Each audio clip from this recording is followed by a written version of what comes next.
Hi everyone, welcome back to my YouTube channel. Thank you for tuning in. So today's video, I'm going to do a two-part series on Turck's new web server 2.0, as some people are calling it. But yeah, so our Turck blocks got a really cool, I don't know, facelift, if you will, on our web server. So it's just so powerful.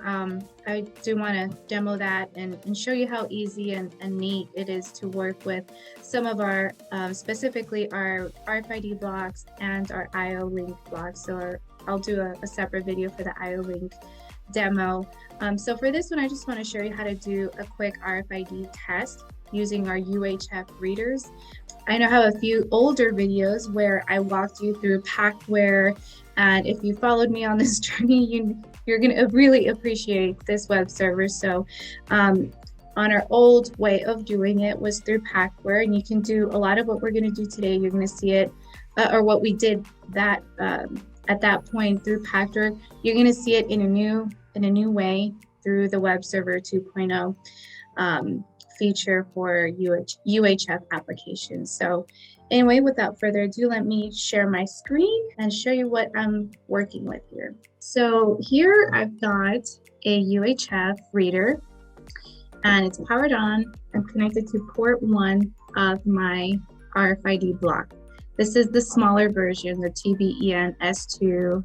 I've got it connected, and then I've got Ethernet going back to my computer so that I can connect up to it. So let me now show you our Turck service tool. If you followed me on here, you know that I'm a big fan of Turck service tool.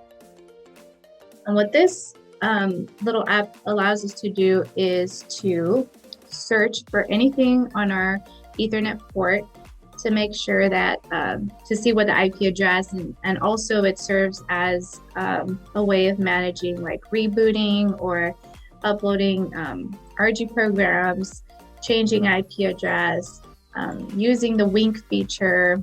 So there's a lot of neat things that we can do for, or naming our device even. So here we have the firmware version.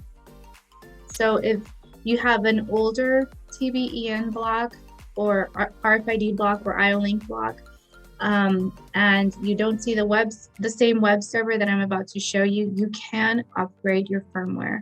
So you'll have to reach out to Turck directly or to your local factory rep to do that for you. But it is available, so you can do that upgrade. Okay, so let's just double click here. If you're on the same local area network, it should pull right up. But if you're not, make sure you make those changes so that you can see. So check it out. Look at that. So yeah, look, we look a little different. Same kind of feel. You've got the vertical menu and then you've got the horizontal menu. You still have the password login. So remember, the default password is password all lowercase.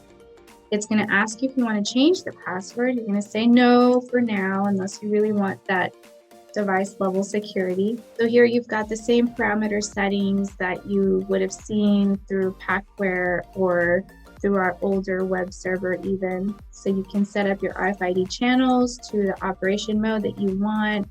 All of that stuff that you need to activate inputs or outputs on those IO configurable channels. So all of that is done here. You can still view data through your input value here. If I were to go to RFID channel and I did a read, this is where I can monitor some of that information and some of the buffer bytes and all of that. So I can still do like write commands through here. But notice now I've got this UHF RFID config and demo menu. And this is the cool feature now. I can actually go online with that transceiver. So no, I don't have to update any DTMs or any information. So it just finds it on your port and reads it.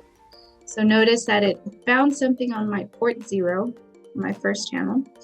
And so all of that information is given to me. And And the cool thing now is that I can go to my application tab here and check it out. So let me switch the camera so you can see what's going on. So I've got a few tags here. I've got some frog tags, some circle tags, and then some on metal mounting. Some of these are already labeled. I don't know if you can see the labels, like this is 12. These are older. I think this is like 201. And so if you remember, you could do an RFID test in Packware with, and you could see kind of like the RSSI values and all of that. So we're now doing kind of the same thing. So let's trigger this. And boom, it's reading a bunch of things. And if I hover over these points, you'll notice I get like, let me stop this. The trigger button. So yeah, I'm reading 1, 2, 3, 4 different tags, which is pretty accurate of what I have here.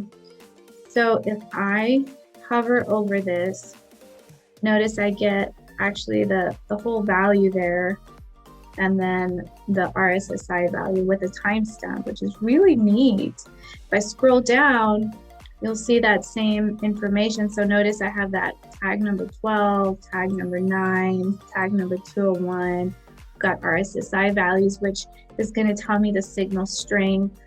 Also the count, which is going to tell me how many times it's actually counting that tag. So clearly, like the higher the number, right, the better strength I have in reading that tag.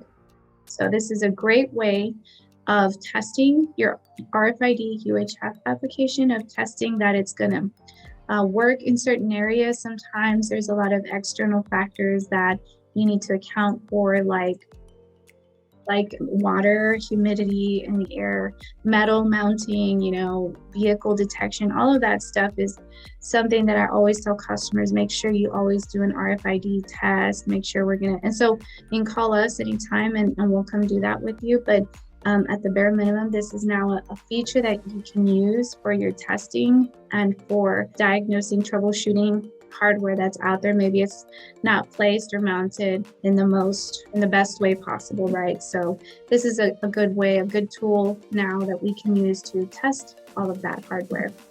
So that is all I wanted to show for this video. If you have any comments, I encourage you to leave a comment, and if you like the video, give me a thumbs up, and I will see you on the next video. Thanks.